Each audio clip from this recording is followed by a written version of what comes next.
Okay. Hello, everybody, and welcome to the War Room. This is for this weekend's co-main event between Jose Aldo and Marlon Vera.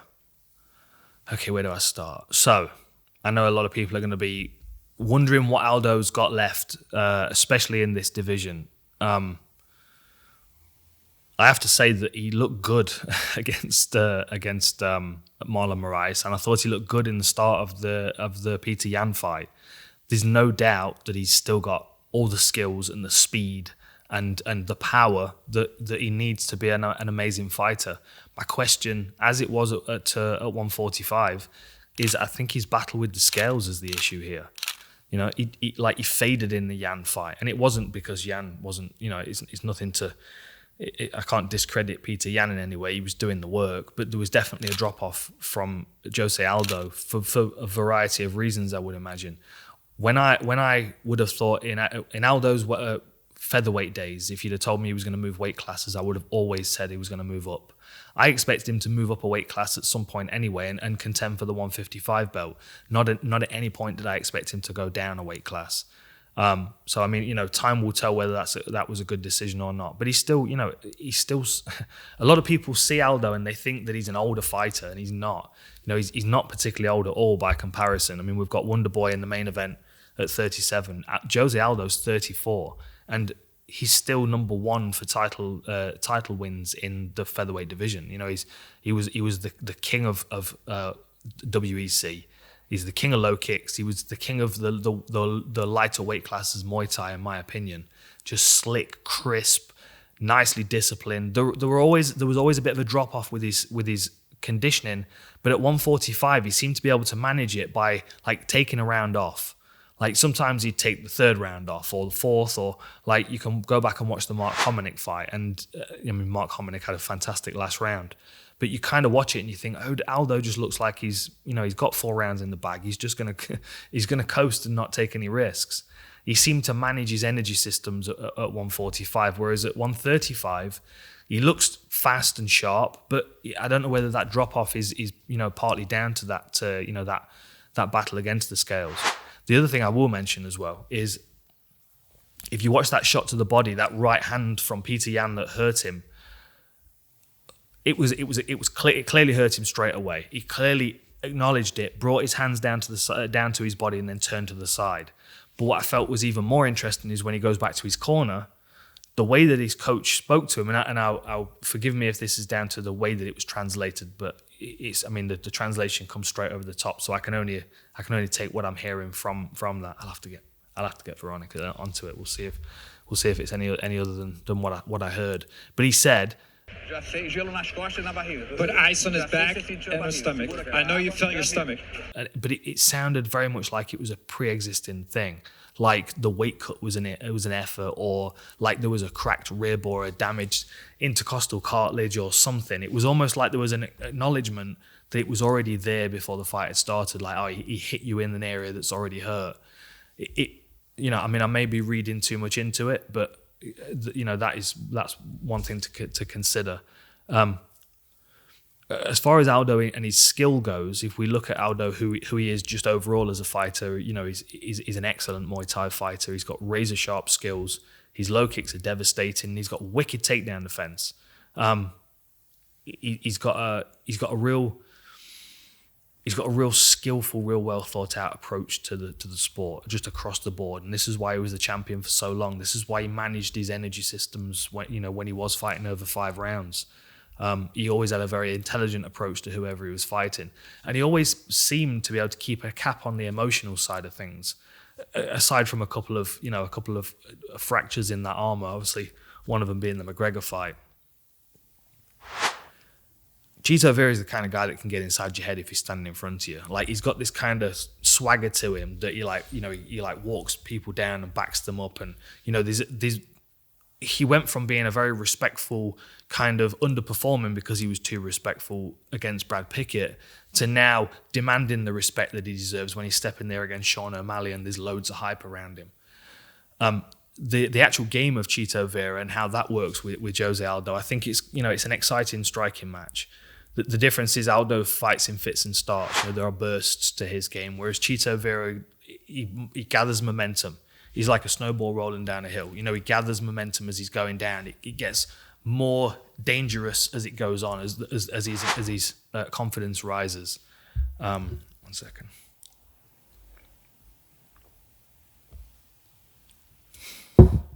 It's hard work talking constantly. Okay.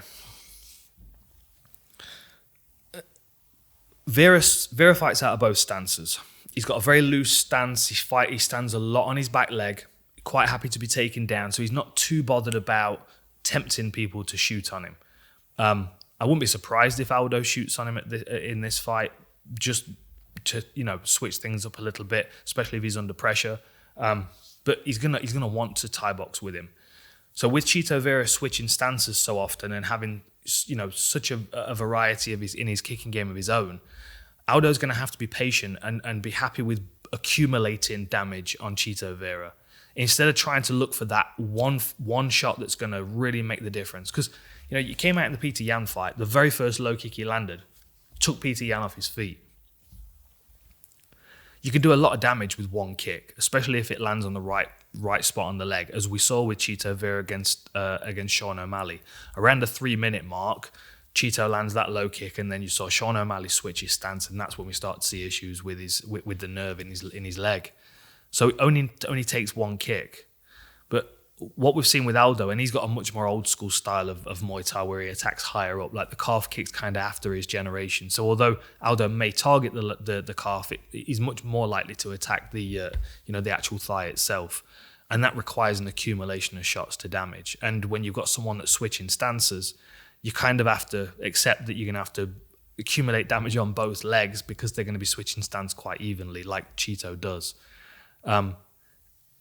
The one technique that I think will work very well for Aldo is his left hook to the body. It's a very, very quick technique, and it often sets up his low kick nicely as well because he has that counter whip from left hook to low kick. And no matter what stance Chito's in, even if he's standing southpaw, Aldo can slip towards the outside of his jab and dig that left hook into the body and then chop across the legs. Aldo's also got excellent body kicks. And again, this is about accumulating damage because Chito is, like I said, he's a momentum fighter. He starts quite steadily. If he feels like he can jump on you, if he hurts you, then he's an avalanche. He's all over you.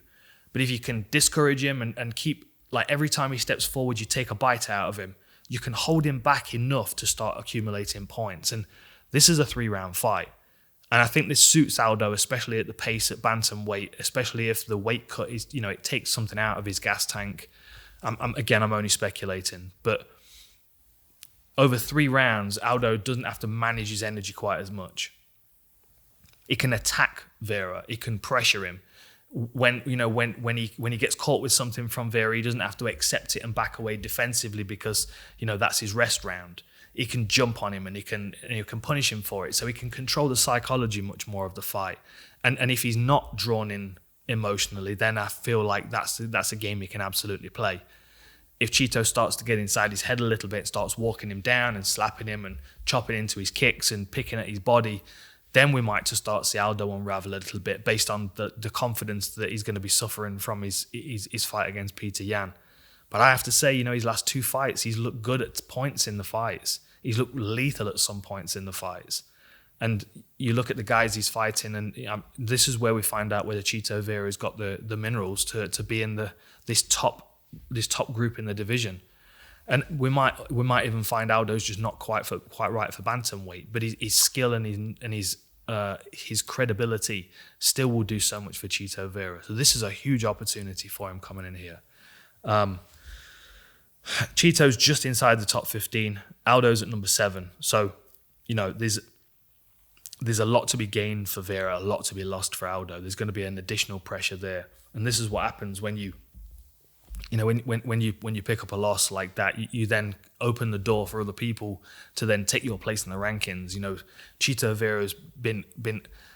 I bet he's been on the UFC constantly for a higher ranked fighter. He wants a big name. He wanted Sean O'Malley. He wants Jose Aldo because he wants that name on his record. He's trying to make headway in this division now. His confidence is peaking, and picking up a win like this at the weekend will be massive for him. I think low kick is going to be key on both sides. I think the fact that Chito Vera switches stance gives him an additional facet to this, and also he's going to be targeting the calf kick because he had such success against Sean O'Malley. For Jose Aldo, it's just the power of those low kicks, the ability to take people off the feet. But you've got to remember, Peter Yan, although he was taken off his feet with that kick, he weathered it well and won the fight in the end. And with, Uriah Faber way back in the day when his leg was like a purple sausage when a couple of days after. I was working on a show with him and he came in on crutches. It was ridiculous. I've never seen bruising like it. But again, that was an accumulation of kicks over a long period of time. Like, Jose Aldo might have to be patient and not try and get the finish in this one. He might just have to go back to his roots, just tie box this one and be sensible and not open himself up too much to Chito, because there is a chaos to Chito's game. It's the same when it hits the ground. He's got quite a wild ground and pound style. He's got very good, powerful, smashing elbows. And seeing that Aldo was hurt to the body, if I'm him, I'm gambling on that being a pre-existing situation, and to keep working it, a rib injury, whatever, even just a weight cut, might have upset his stomach and made him quite uncomfortable. So, I think there's so much to be gained for Chito here. I'm a little bit nervous for Aldo because he's always been one of my favourites. So fingers crossed he has a good performance and he looks healthy and well. And fingers crossed he wakes up on Sunday with a smile on his face and not too much has been lost in the way of career or health. What else is there to say?